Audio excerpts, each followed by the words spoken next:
UP की राजनीति में 2027 का महासंग्राम शुरू होने से पहले विपक्ष के भीतर ही सह और मात का खेल तेज हो गया है।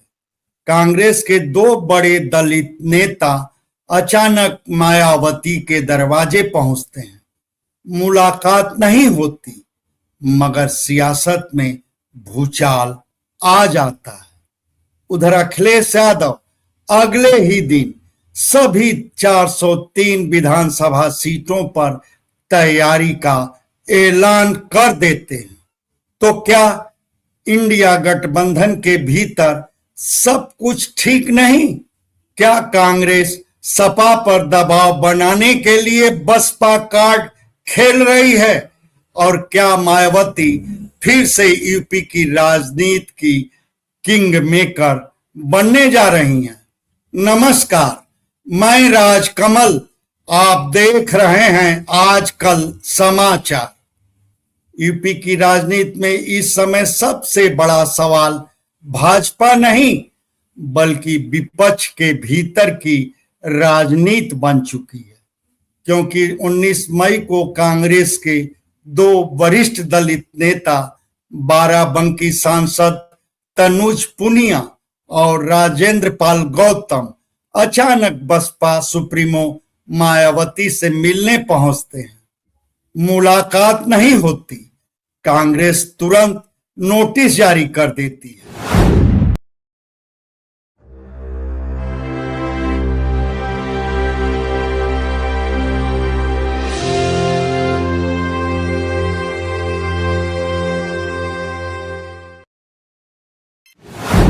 मगर राजनीति में सवाल उठ जाता है कि क्या यह सिर्फ व्यक्तिगत मुलाकात की कोशिश थी या फिर 2027 से पहले गठबंधन राजनीति की कोई नई पटकथा लिखी जा रही है।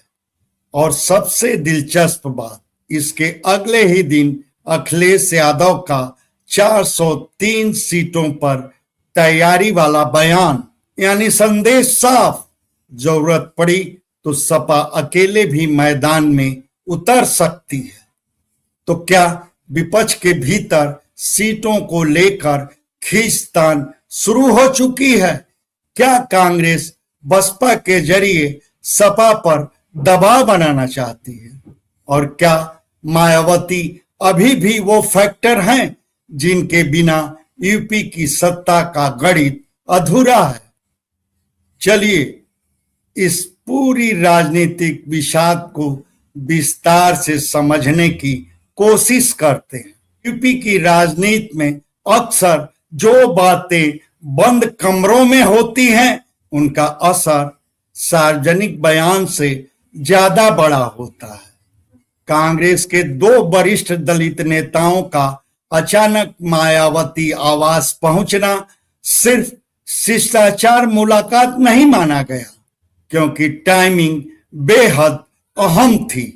2024 लोकसभा चुनाव के बाद माना जा रहा था कि समाजवादी पार्टी और कांग्रेस स्वाभाविक सहयोगी हैं और इंडिया गठबंधन 2027 में भी साथ रहेगा।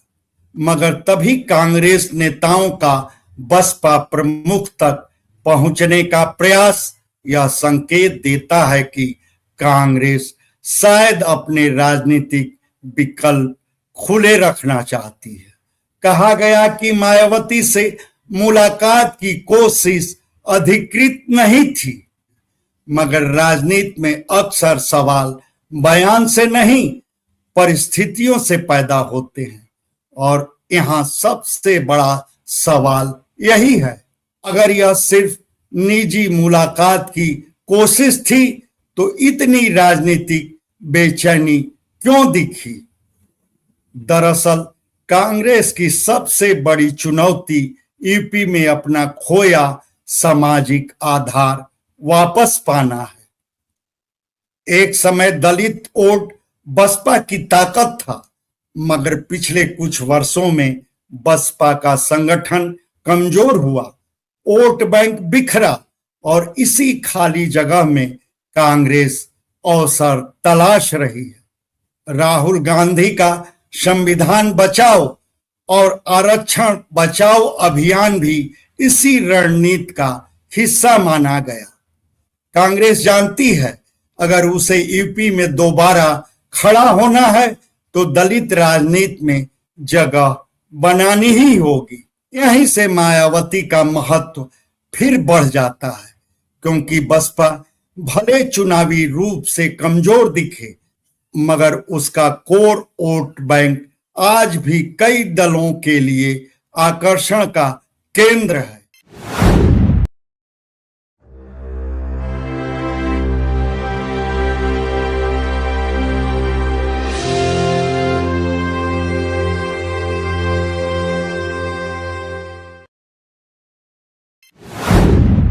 और शायद कांग्रेस यही संदेश देना चाहती थी कि अगर सपा सीट बंटवारे में ज्यादा दबाव बनाएगी तो हमारे पास दूसरा विकल्प भी है। अब यहां सबसे दिलचस्प मोड़ आता है। कांग्रेस नेताओं की मायावती तक पहुंचने की कोशिश के अगले ही दिन अखिलेश यादव पार्टी बैठक में ऐलान किए कि सपा यूपी की सभी 403 सीटों पर तैयारी कर ली है। सतह पर यह बयान संगठनात्मक तैयारी जैसा दिखता है, मगर राजनीति में संदेश अक्सर शब्दों के पीछे छिपे होते हैं। विश्लेषकों के मुताबिक यह कांग्रेस के लिए एक सॉफ्ट वार्निंग थी। मतलब साफ, गठबंधन ठीक है मगर सपा अब कमजोर पार्टी नहीं और जरूरत पड़ी तो अकेले लड़ने की तैयारी भी पूरी है। 2024 लोकसभा चुनाव के बाद सपा खुद को यूपी में विपक्ष की सबसे मजबूत ताकत मान रही है। ऐसे में सीट बंटवारे में उसका रुख आक्रामक होना तय माना जा रहा है। यानी कांग्रेस दबाव की राजनीति कर रही है और सपा ताकत दिखाने की राजनीति। अब बड़ा सवाल यही है कि क्या इंडिया गठबंधन वास्तव में मजबूत है, क्योंकि देश के अलग अलग राज्यों में विपक्ष दल अपने अपने राजनीतिक हितों के हिसाब से फैसले लेते दिख रहे हैं। बंगाल में कांग्रेस और टीएमसी अलग राह पर हैं। दक्षिण भारत में भी नए समीकरण बन रहे हैं और अब यूपी में भी अंदर खाने राजनीतिक मोल भाव तेज हो चुका है। सार्वजनिक मंच पर सभी दल गठबंधन बचाने की बात करेंगे, मगर पर्दे के पीछे सीटों और नेतृत्व को लेकर संघर्ष जारी रहेगा। और यही वजह है कि मायावती की राजनीतिक अहमियत अचानक फिर बढ़ती दिख रही है। इस पूरे घटनाक्रम में सबसे दिलचस्प चीज क्या रही? बसपा की चुप्पी। न कोई आक्रामक बयान, न कोई खुला संकेत, न कोई गठबंधन की जल्दबाजी। राजनीतिक जानकार मानते हैं कि मायावती फिलहाल वेट एंड वॉच मोड में है, क्योंकि अगर सपा और कांग्रेस के बीच सीटों को लेकर तनाव बढ़ता है तो बसपा की उपयोगिता अपने आप बढ़ जाएगी। यानी मायावती अभी अपने पत्ते खोलना नहीं चाहती, वो देखना चाहती हैं कि विपक्ष के भीतर शक्ति संतुलन किस दिशा में जाता है। और यही बसपा की सबसे बड़ी राजनीतिक ताकत है। तो कुल मिलाकर यूपी की राजनीति में 2027 का चुनाव अभी दूर जरूर है, मगर विपक्षी खेमे के भीतर सत्ता और नेतृत्व की लड़ाई अभी से शुरू हो चुकी है। सपा अपनी मजबूत स्थिति के दम पर गठबंधन के नेतृत्व बनाए रखना चाहती है। कांग्रेस बेहतर सौदेबाजी की स्थिति बनाना चाहती है और बसपा बिना कुछ बोले खुद को फिर से निर्णायक भूमिका में ले जाने की कोशिश में दिख रही है। यानी 2027 की लड़ाई सिर्फ भाजपा बनाम विपक्ष नहीं होगी, बल्कि विपक्ष के भीतर सीटों, नेतृत्व और सामाजिक समीकरणों की भी जंग होगी। और कांग्रेस नेताओं का मायावती आवास तक पहुंचना भले राजनीतिक रूप से नाकाम रहा हो, मगर यह इतना जरूर साफ कर दिया है कि यूपी में गठबंधन राजनीति का असली खेल अब शुरू हो चुका है। मतलब यूपी की राजनीति में अब सिर्फ चुनाव नहीं होंगे, बल्कि समीकरणों का संग्राम होगा, जहां हर दल सहयोगी भी है और संभावित प्रतिद्वंदी भी। और याद रखिए, दिल्ली की सत्ता का रास्ता आज भी यूपी की राजनीति से होकर गुजरता है। तब आप क्या सोचते हैं? क्या 2027 में सपा कांग्रेस साथ रहेंगी या बसपा फिर से पूरा खेल बदल देगी? इस सिलसिले में अपना जवाब हमारे कमेंट बॉक्स में जरूर बताएं।